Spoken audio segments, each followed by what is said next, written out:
इस समय जो किसान के बाद में अब नौजवान सड़कों पर है, अग्निवीर अग्नि, क्या मानना है एक पत्रकार के रूप में आपका और सामाजिक चिंतक के रूप में आपका, इस योजना का इतना विरोध क्यों कर रहे हैं नौजवान? आपका लखनऊ का एयरपोर्ट भी बिक गया, हाँ। गुवाहाटी का एयरपोर्ट भी बिक गया, केरला का एयरपोर्ट भी बिक गया। सब जगह पे अभी वहाँ का एडवर्टाइजमेंट का बोर्ड भी एक ही कंपनी का नाम आता है, ठीक हो जाएगा मेरे को लगता है। हाँ, मतलब अभी तो संभावना ही व्यक्त कर सकते हैं हाँ, इस पॉलिसी में। हाँ। अच्छा वेंकटेश जी, आपने तो पूरे जीवन में अलग अलग स्टेट में बड़ी बड़ी चीज़ें देखी हैं। ये कभी होता है कि डिफेंस में नौकरियां निकलें और फिर जब आंदोलन हो जाए तो अगले दिन से फिर रियायत, मतलब निगोसिएशन कर रहे हैं कि हम 10% यहाँ पे तुम्हें दे देंगे, अब तुम्हें 1 करोड़ का बीमा दे देंगे, इस तरह के ऑफर नौकरियों के बाद साम दान वेद दंड, तो इसमें सारा इस्तेमाल होता है। जहाँ साम होना चाहिए तो साम होता है, दान होना चाहिए दान होता है, सब वेद होना है दंड होना है, सब मिला के तो मैं ये बोलूँगा कि 95% of media is either subjugated और सोल्ड आउट। नमस्कार, मैं हूं संजय शर्मा। आप देख रहे हैं 4 PM न्यूज़ नेटवर्क। जब भी देश में कोई बड़ा आंदोलन होता है, देश में कोई बड़ी बात उठती है, कोई आवाज़ उठती है, तो सवाल मीडिया पर भी उठते हैं, पत्रकारों की भूमिका पे भी उठते हैं, पत्रकारों के स्वरूप पे भी उठते हैं, उनके लिखने और बोलने के, संवाद करने की क्षमता पर भी उठते हैं। मगर देश में ऐसे बहुत कम पत्रकार हैं जिनका पूरे देश में अभी भी उतने ही सम्मान के साथ नाम लिया जाता है। उसमें एक पत्रकार है वेंकटेश जी, द हिंदू ग्रुप की जो फ्रंटलाइन मैगजीन है उसके एसोसिएट एडिटर हैं। और देश में अगर आप थोड़ा भी मीडिया में और देश के बड़े बड़े मुद्दों पर लिखते पढ़ते हैं तो जाहिर है आपने वेंकटेश जी के लेख जरूर पढ़े होंगे। आज वेंकटेश जी मेरे ऑफिस में आए हैं। शुक्रिया वेंकटेश जी। और मैं बात करना चाहूँगा वेंकटेश जी, चूँकि आप दिल्ली से आए हैं, लखनऊ और पूरा देश घूमते ही रहते हैं। इस समय जो किसान के बाद में अब नौजवान सड़कों पर है, अग्निवीर अग्नि, क्या मानना है एक पत्रकार के रूप में आपका और सामाजिक चिंतक के रूप में आपका, इस योजना का इतना विरोध क्यों कर रहे हैं नौजवान? नहीं, सबसे पहली चीज़ यही है कि ये गवर्नमेंट का बहुत सारा फ्रंट्स में फेलियर है।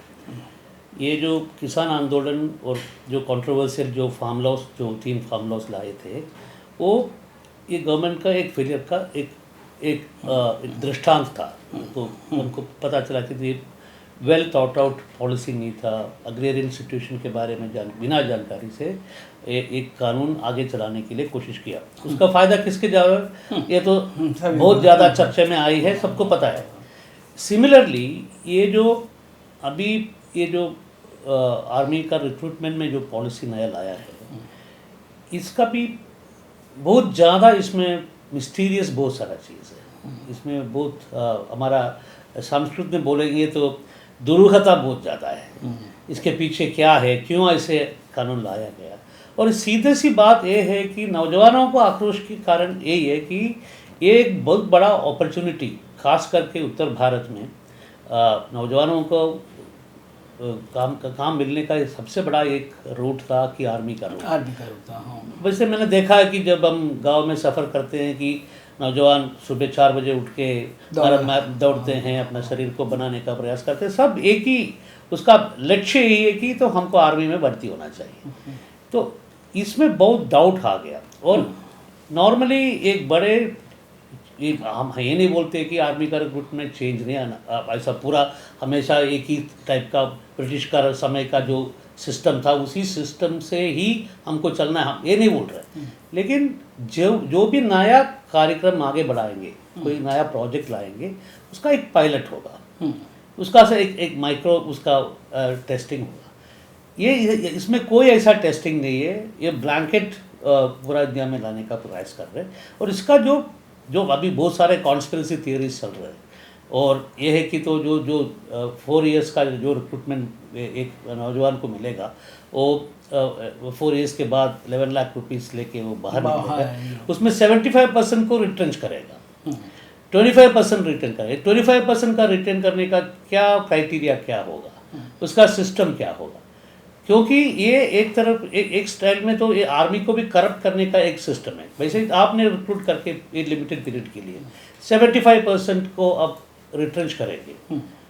तो मेरे ख्याल में तो ये हमारा कंट्री तो करप्शन के लिए वैसे फेमस है और इनफेमस है, और हमारा आर्मी भी कभी कभी तो ये करप्शन का केसेस में हाँ, आते रहते हैं, सामने आते रहते हैं।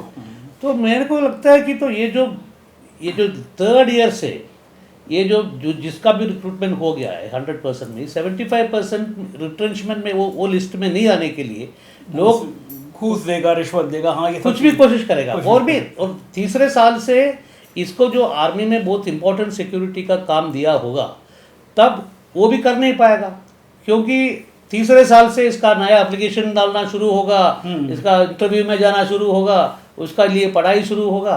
तो बेसिकली ये सिस्टम क्यों इतना, इसका पूरा आर्मी का इथोस को खराब करने का, पूरा का आर्मी का सिस्टम और स्ट्रक्चर को खराब करने का एक प्रोग्राम है। अच्छा मंत्री जी, क्या लगता है क्या ये जो बातें हम लोग कर रहे हैं, ये बातें प्राइम मिनिस्टर ने, डिफेंस मिनिस्टर ने सोची होंगी? वो उनके इतने काबिल लोग उनके संग रहते हैं, उनके ख्याल में भी आया होगा, तो किया क्यों उन्होंने, क्यों कारण क्या था इसका? नहीं, एक डायरेक्शन तो सारा जो भी कार्यक्रम इस सरकार कर रहे हैं, एक डायरेक्शन तो पक्का है। एक डायरेक्शन ये है कि थोड़ा एक गिने चुने कॉरपोरेट्स को, गिने चुने क्राउनी कैपिटलिस्ट को इस सरकार का बहुत सारा इम्पोर्टेंट कार्यक्रम का फ़ायदा मिलता है। जो फार्म लॉस में भी हमने यही देखा कि तो गिने चुने क्राउनी कैपिटलिस्ट को, और अभी जो देखो अभी हर एक इंस्टीट्यूशन बिकता जा रहा है। आपका लखनऊ का एयरपोर्ट भी बिक गया, गुवाहाटी का एयरपोर्ट भी बिक गया, केरला का एयरपोर्ट भी बिक गया, सब जगह पे अभी वहाँ का एडवर्टाइजमेंट का बोर्ड भी एक ही कंपनी का नाम आता है, अडानी भैया। अडानी भैया। तो इसमें ये जैसे ऐसे सिस्टम्स, रेलवेज में भी बहुत सारा प्राइवेटाइजेशन हो रहा है, उसकी इसमें भी एक क्राउनी कैपिटलिस्ट का हाथ आ रहा है। तो मेरे को ये लग रहा है कि एक दूसरा एक फ़ायदा इसमें, कि इनडायरेक्ट फ़ायदा ये होने वाला है। तो 4 साल का रिक्रूटमेंट करके, ट्रेन करके 75% लोगों को बाहर भेजेंगे, उसको रिट्रेंच करके जो आम लोग में, आम दुनिया में उसको भेजेंगे, तब ये ईसी पिक है। तो रेलवेज़ के लिए सिक्योरिटी का काम करने के लिए लोगों का ज़रूरत होगा, एयरपोर्ट में सिक्योरिटी का काम करने के लिए लोगों का ज़रूरत होगा। तो ये ओके, उस कंपनी के गार्ड बन जाएंगे। ये तो वैसे तो भोपाल में जो बीजेपी का नेता तो मेरे ख्याल में फ्रॉइडियन स्लिप हो गया, उसको अपने बोल गया बीजेपी के बाहर में चौकीदार रखना होगा। तो हाँ, तो ये तो ईसी पिक हो जाएगा। ये दे विल बी, वो रेडी होगा, कोई भी कीमत पे कितना भी कम सैलरी है उसमें जाने के लिए तैयार होगा, जो आर्मी में सर्व करके बाहर आए हैं और ट्रेन है, और ये ईसी पिक हो जाएगा, मेरे को लगता है। हाँ, मतलब अभी तो संभावना ही व्यक्त कर सकते हैं इस पॉलिसी में। अच्छा वेंकटेश जी, आपने तो पूरे जीवन में अलग अलग स्टेट्स में बड़ी बड़ी चीज़ें देखी हैं। ये कभी होता है कि डिफेंस में नौकरियां निकलें और फिर जब आंदोलन हो जाए तो अगले दिन से फिर रियायत, मतलब निगोसिएशन कर रहे हैं कि हम 10% यहाँ पे तुम्हें दे देंगे, अब तुम्हें 1 करोड़ का बीमा दे देंगे, इस तरह के ऑफर नौकरियों के बाद निकलने में कभी आपने देखे? इसमें तो एक सबसे बड़ी गलत चीज़ जो मैंने आज देखा है, तो पॉलिसी तो बनाई सरकार ने, इट्स ए पॉलिटिकल डिसीजन। इसको फील्ड करने के लिए आर्मी की चीफ्स, तीनों चीफ्स को एक प्रेस कॉन्फ्रेंस में आप उसको प्रेजेंट करते हैं, और उसमें तो एक आर्मी की एक सर्विस का चीफ ऐसा बात करता है कि वो खुद पॉलिटिशियन है। हाँ बिल्कुल। बाकी वेंकटेश जी वो धमकी से दे रहे थे कि अगर तुमने कहीं नाम आ गया, तुम्हारा फोटो आ गया तो नौकरी नहीं कर पाओगे। इस तरह की भाषा, मतलब कभी मुझे, आप सही कह रहे हैं। नहीं, वैसे कोई भी प्राइम मिनिस्टर के अंडर ऐसा कोई ये सर्विस चीफ अभी कोई वही वॉरलाइक सिचुएशन जब फेस करते हैं जनता में, वो उसका उशार करने के लिए तो आर्मी चीफ्स आए होंगे बाहर और अपना प्रेजेंटेशन दिए होंगे, लेकिन एक गवर्नमेंट का एक पॉलिसी डिसीजन को डिफेंड करने के लिए सर्विस चीफ्स आके प्रेस कॉन्फ्रेंस में बात कर रहे, I think it is a huge shame on this country. ठीक बात है, बिल्कुल सही बात है। ये अब बात करते हैं इसमें मीडिया के स्वरूप की। जिस दिन ये योजना लागू हुई उस दिन सवाल मीडिया को करना चाहिए था, सो कॉल्ड बड़े चैनल्स को करना चाहिए था। उनके तो थंबनेल आजकल जो होते हैं कि बिल्कुल क्रांति हो गई, इतिहास बदल गया और नौजवानों में उमंगें आ गई। मीडिया पर लेकर लोग सवाल खड़ा करने लगे हैं, क्योंकि मीडिया सवाल करना भूल गई है। 90% मीडिया को लोग गोदी मीडिया कहने लगे हैं। आपने वेंकटेश जी पूरी ज़िंदगी मीडिया में गुजारी, कभी मीडिया के लिए जिन शब्दों का अब इस्तेमाल किया जाता है कभी इससे पहले हुआ था? नहीं, ये तो अभी नया बात भी नहीं है। अभी पिछले 4-5 साल से हम ज़्यादा से ज़्यादा देख रहे थे। वैसे गांव में जब जाते हैं लोग सीधे पूछते हैं कि आप गोदी मीडिया की नहीं, सीधा पूछते हैं। एंड दे स्पेशली ये किसान आंदोलन के बाद जब भी कहीं हम गांव में जाते थे तो किसान पूछते थे कि आप गोदी मीडिया की नहीं है। और वैसे तो ये अब 40 ईयर्स, अगले साल मेरा 40 साल हो जाएगा जर्नलिज्म में। 1983 में मैं पहले जर्नलिस्ट बनाया था। 40 ईयर्स का जर्नलिज्म में कंप्लीट करूँगा अगले साल।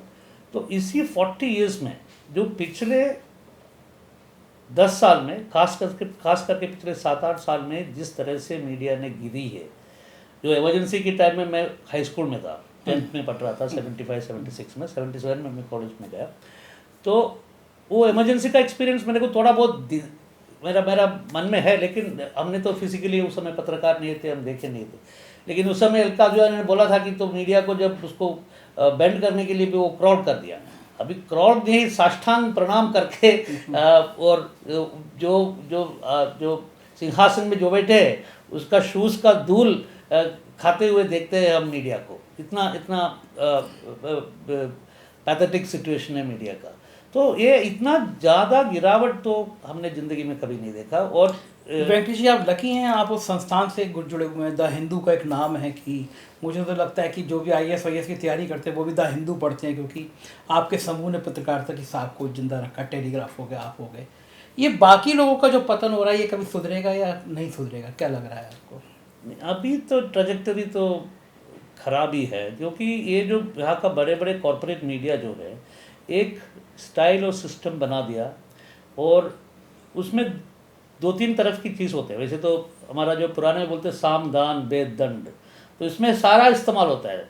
जहाँ साम होना चाहिए तो साम होता है, जहाँ दान होना चाहिए दान होता है, सब वेद होना है दंड होना है, सब मिला के। तो मैं ये बोलूँगा कि 95% of media is either subjugated और सोल्ड आउट।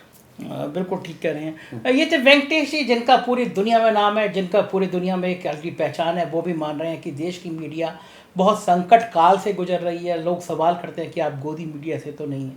ये बहुत दुर्भाग्य है मेरे और आपके या किसी भी पत्रकार के लिए और किसी भी उस समाज के लिए जो उम्मीद रखता है कि मीडिया सच बोलेगा। मुझे यकीन है वेंकटेश जी की बातें आपको पसंद आई होंगी। अपनी राय से ज़रूर अवगत कराइएगा। शुक्रिया आपका।